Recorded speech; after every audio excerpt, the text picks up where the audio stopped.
Friends, welcome back to our channel RL learning classes. आज हम पढ़ने वाले हैं ग्रेविटेशन, जो हम चैप्टर पढ़ रहे थे क्लास 9 की साइंस का, उसका थर्ड पार्ट। इससे पहले हम लोग दो पार्ट कवर कर चुके हैं, यूनिवर्सल लॉ ऑफ ग्रेविटेशन और ग्रेविटेशन ग्रेविटी दोनों के बारे में, जो हम लोगों ने पहला इंट्रोडक्शन पार्ट कवर किया था वो।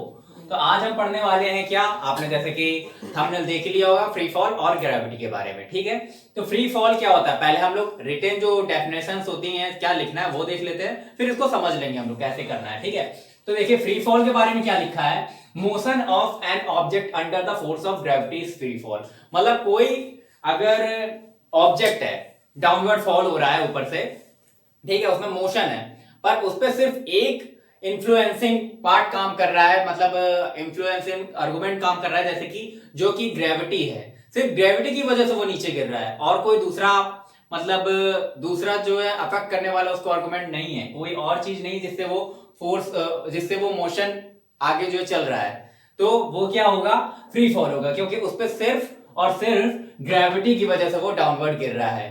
तो अगर केवल ग्रेविटी की वजह से, फोर्स ऑफ ग्रेविटी की वजह से मोशन हो रहा हो, तो उसे हम क्या बोलेंगे, फ्री फॉल बोलेंगे। ठीक है, और ये हमेशा डाउनवर्ड होगा, क्योंकि ग्रेविटी क्या होती है, सेंटर की तरफ अट्रैक्ट करती है, अर्थ की सरफेस की तरफ अट्रैक्ट करती है चीजों को। ठीक है, अब जो है एक्सेलरेशन ड्यू टू ग्रेविटी, आपने बहुत देखा होगा, एक्सेलरेशन ड्यू टू ग्रेविटी के बहुत क्वेश्चन आते हैं। ठीक है, या ग्रेविटेशनल एक्सेलरेशन भी बोल सकते हैं इसको। ठीक, तो देखिए इसको हम कैसे डिफाइन करेंगे, when an object is in free fall. ठीक है, when an object is in free fall, तो दो condition, there is no change in direction. जब कोई ऑब्जेक्ट फ्री फॉल होगा तो डायरेक्शन में कोई चेंज नहीं होगा। क्यों? क्योंकि ग्रेविटी क्या करती है, अर्थ की सरफेस की तरफ अट्रैक्ट करती है ऑब्जेक्ट को, नीचे ही जाएगा। कोई भी ऑब्जेक्ट अगर ऐसे गिरेगा तो नीचे ही गिरेगा, ऐसे नहीं गिरेगा, ऐसे नहीं गिरेगा, डायरेक्शन कोई चेंज नहीं होगी, ऊपर से नीचे तक नीचे ही गिरेगा। ठीक है, डाउनवर्ड गिरेगा, तो डायरेक्शन में कोई चेंजमेंट नहीं होगा। बट द मैग्नीट्यूड, मैग्नीट्यूड यहां पे वेलोसिटी नहीं लिखा है, मैग्नीट्यूड किसका, वेलोसिटी का। देखिए यहां पे भी change in direction of velocity होगा। ठीक है, मतलब वेलोसिटी आपकी, जो ऑब्जेक्ट अगर कोई फ्री फॉल ऐसे हो रहा है, तो इसकी अगर वेलोसिटी है तो वेलोसिटी क्या होगी, डाउनवर्ड ही रहेगी, डायरेक्शन सेम रहेगी हमेशा। ठीक है, डायरेक्शन नीचे की तरफ, अगर ऑब्जेक्ट ऊपर गया तो वापस नीचे की तरफ ही गिरेगा। क्यों? ग्रेविटी की वजह से। पर उसका मैग्नीट्यूड, मतलब जैसे ऑब्जेक्ट ऐसे गिर रहा है, ठीक है, यहां तक उसकी वेलोसिटी कुछ और हो सकती है, फिर नीचे और ज्यादा होगी, फिर नीचे जाएगा तो और ज्यादा, क्योंकि ग्रेविटी क्या है, ग्रेविटी एक फोर्स है। अब फोर्स लगेगा तो जाहिर सी बात है क्या, वेलोसिटी चेंज होगी।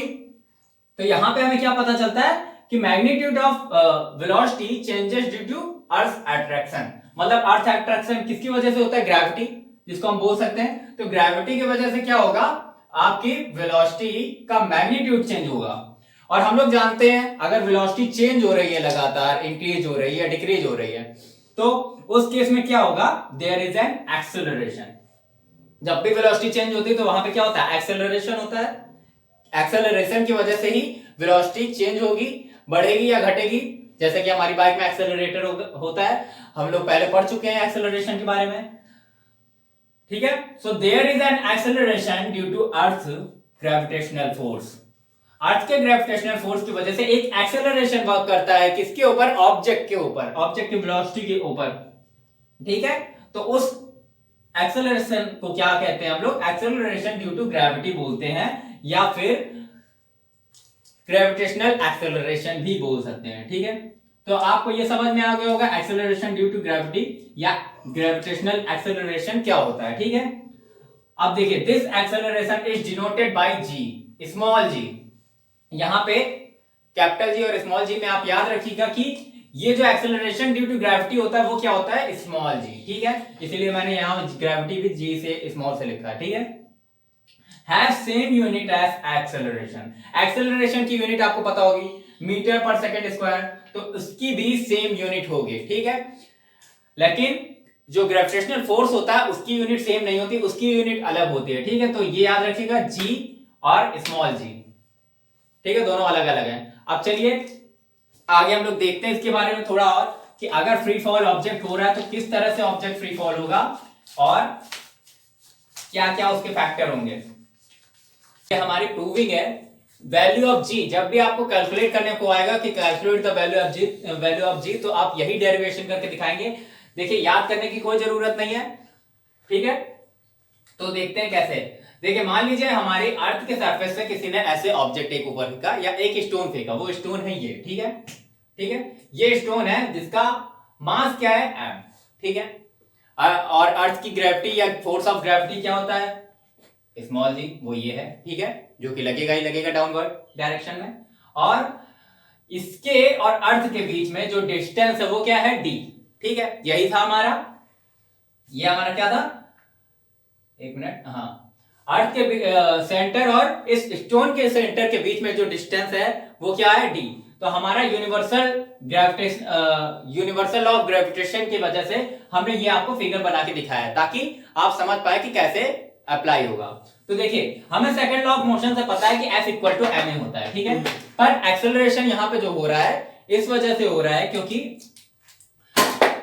एक्सेलरेशन इस वजह से हो रहा है क्योंकि वो फ्रीली फॉलिंग ऑब्जेक्ट है, और फ्रीली फॉलिंग ऑब्जेक्ट में एक्सेलरेशन क्यों होता है, ग्रेविटी की वजह से होता है। अभी हम लोगों ने पहले देखा था, ठीक है। तो यहां पर हम ए की जगह जी रख देंगे, ma में ए की जगह जी रख देंगे, तो F की वैल्यू क्या हो जाएगी, mg हो जाएगी। इसको हम लोग इक्वेशन 1 जो है नेमिंग कर दे रहे हैं। उसके बाद यूनिवर्सल लॉ ऑफ ग्रेविटेशन से हम जानते हैं क्या, कि ये दो ऑब्जेक्ट है, मान लीजिए अगर दो ऑब्जेक्ट है तो एक दूसरे को अट्रैक्ट करेंगे फोर्स, ग्रेविटेशनल फोर्स की वजह से, ठीक है। तो हमारा उसकी वैल्यू क्या हो जाएगी, इसका स्मॉल m, इसका कैपिटल M, दोनों का मल्टीप्लाई और जी एम एम अपॉन बीच का डिस्टेंस का होल स्क्वायर, बीच का डिस्टेंस का स्क्वायर। तो क्या होगा हमारा gravitational force, F equal to G M M upon D square, ये हो जाएगा, ठीक है। अब क्योंकि ऑब्जेक्ट अगर आप अर्थ की सरफेस से फेंकेंगे तो बहुत ज्यादा डिस्टेंस नहीं होगा, इससे ज्यादा तो अर्थ का रेडियस है, ठीक है। जितना अर्थ का रेडियस है उससे कहीं कम ऊपर जाएगा ऑब्जेक्ट आपका, ठीक है। आप ये जानते हैं अगर मान लीजिए इतना बड़ा अर्थ का रेडियस है, इतना बड़ा अर्थ का रेडियस है, तो आप इतना ऊपर फेंक पाएंगे, ठीक। तो वो डिस्टेंस एकदम मतलब नेग्लिजिबल हो जाती है अर्थ के रेडियस के कंपैरिजन में। तो हम लोग क्या करते हैं, अब डिस्टेंस तो हमें पता नहीं कि कितना ऊपर जा सकता है, तो हम लोग रेडियस ले लेते हैं डिस्टेंस की जगह, ठीक है। हम लोग लिख रहे हैं क्या, let the object near to the earth surface, earth के सरफेस के बहुत करीब है, तो जो ऑब्जेक्ट मतलब अगर आपको यहां से इस ऑब्जेक्ट की हाइट देखनी होगी तो क्या करेंगे, r प्लस ये हाइट, ठीक है। ये हाइट अगर नेग्लिजिबल है तो हम उसको r ही मानेंगे। मान लीजिए 9999 में 0.5 अगर जोड़ भी दे तो कोई फर्क नहीं पड़ने वाला, 9999 उसको बोलेंगे। तो वही केस यहाँ पे भी है, हम d को d ना लेके r ले लेंगे, पूरी रेडियस ले लेंगे अर्थ की, ठीक है। तो ये हमारा क्या फॉर्मूला बनेगा, F equal to G M M upon R square. चलिए आगे देखते हैं अब क्या होगा इसके। यहां पे आपका F equal to G M M upon R square है, ठीक है। G, एक मिनट,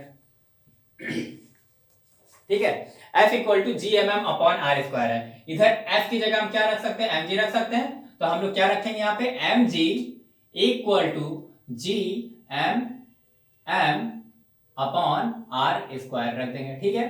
तो ये वाला m कैंसिल हो जाएगा। अब आप कहेंगे F इक्वल टू mg, इसके लिए निकाला गया क्योंकि ये फ्रीली फॉलिंग ऑब्जेक्ट है, तो mg उसके ऊपर निकाला जा रहा है, तो उसका मास लेंगे, ठीक है। यहाँ पे F इक्वल टू mg हो गया, ठीक है।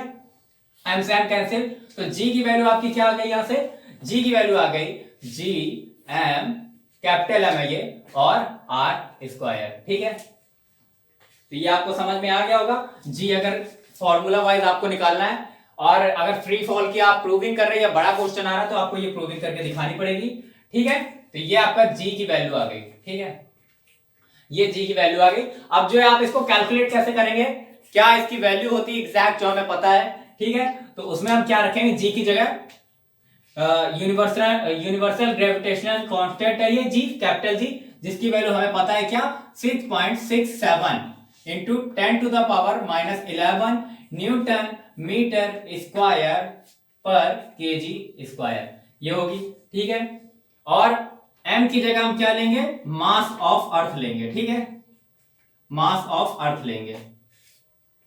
तो मास ऑफ अर्थ आपका क्या है, ये लिखा है आपका 6 into 10 to the power 24 KG, 10 to the power 24 KG, ठीक है। और रेडियस आपकी ये लिखी है, किसकी रेडियस, किसकी होगी, अर्थ की रेडियस होगी 6.67 इंटू 10 टू द पावर 6, एक मिनट,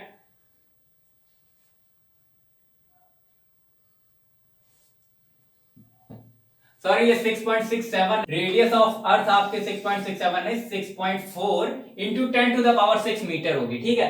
तो आप यही वैल्यू हम लोग उठा के जी के लिए यहां पे रख देंगे, तो क्या होगी आपकी वैल्यू, जी कैपिटल जी की जगह आपका 6.67, 7 हटा दे तो ये 6.7 भी लिख सकते हैं इसको हम, तो 6.7 रखेंगे, ठीक है। 6.7 इंटू 10 टू द पावर -11, ठीक है, यूनिट के साथ रखिएगा तो एग्जैक्ट आएगा, न्यूटन मीटर स्क्वायर पर केजी स्क्वायर, उसके बाद multiplied by M mass of Earth 6 into 10 to the power 24 KG, ठीक। और उसके बाद अपॉन में क्या है, आर स्क्वायर, आर स्क्वायर मतलब रेडियस का आपका स्क्वायर, रेडियस ऑफ अर्थ क्या है आपकी 6.4, तो ये आएगा 6.4 into 10 to the power 6 metre, और फिर से क्योंकि स्क्वायर है तो एक बार लिखेंगे और दोबारा लिख लेंगे, ठीक है। 6.4 into 10 to the power 6 metre, ठीक है। ये आपकी आ जाएगी क्या, कंप्लीट कैलकुलेशन। इसे कैलकुलेट करने की जरूरत नहीं है, आपको याद रखना है कि आपकी जी की वैल्यू क्या आती है, 9.8 मीटर पर सेकेंड स्क्वायर। अगर किसी को भरोसा ना हो तो वो कैलकुलेट करके देख सकता है यहाँ पे, ठीक है। आपको मोस्टली केसेस में 9.8 मीटर पर सेकेंड स्क्वायर ही लिखनी होती है, पर कभी कभी आप जी की वैल्यू 10 मीटर पर सेकेंड स्क्वायर लिख सकते हैं, जो कि अप्रोक्सीमेट है, 9.8 या 10 आप बोल सकते हो उसको, ठीक है, अप्रोक्सीमेट आपके न्यूमेरिकल के अकॉर्डिंग। तो ये हमारी वैल्यू थी जी की, हम कैसे कैलकुलेट करेंगे ये आपने देख लिया, और फ्री फॉल क्या होता है ये भी आपने देख लिया। आप आई होप कि आपको वीडियो समझ में आई होगी, पूरा टॉपिक ये समझ में आ गया होगा, क्लियर हो गया होगा सारे डाउट आपके, आप इस वीडियो के बाद। और अगर वीडियो पसंद आए तो हमारे वीडियो को लाइक करिए और पढ़ते रहिए हमारे चैनल से, हमारे चैनल को सब्सक्राइब करिए और हमारे व्हाट्सएप ग्रुप को ज्वाइन कर लीजिए जल्दी से जल्दी, ताकि आपको सारे अपडेट्स मिलते रहें। मिलते हैं नेक्स्ट क्लास में आगे के टॉपिक के साथ, तब तक के लिए खुश रहिए एंड पढ़ते रहिए। Thanks for watching.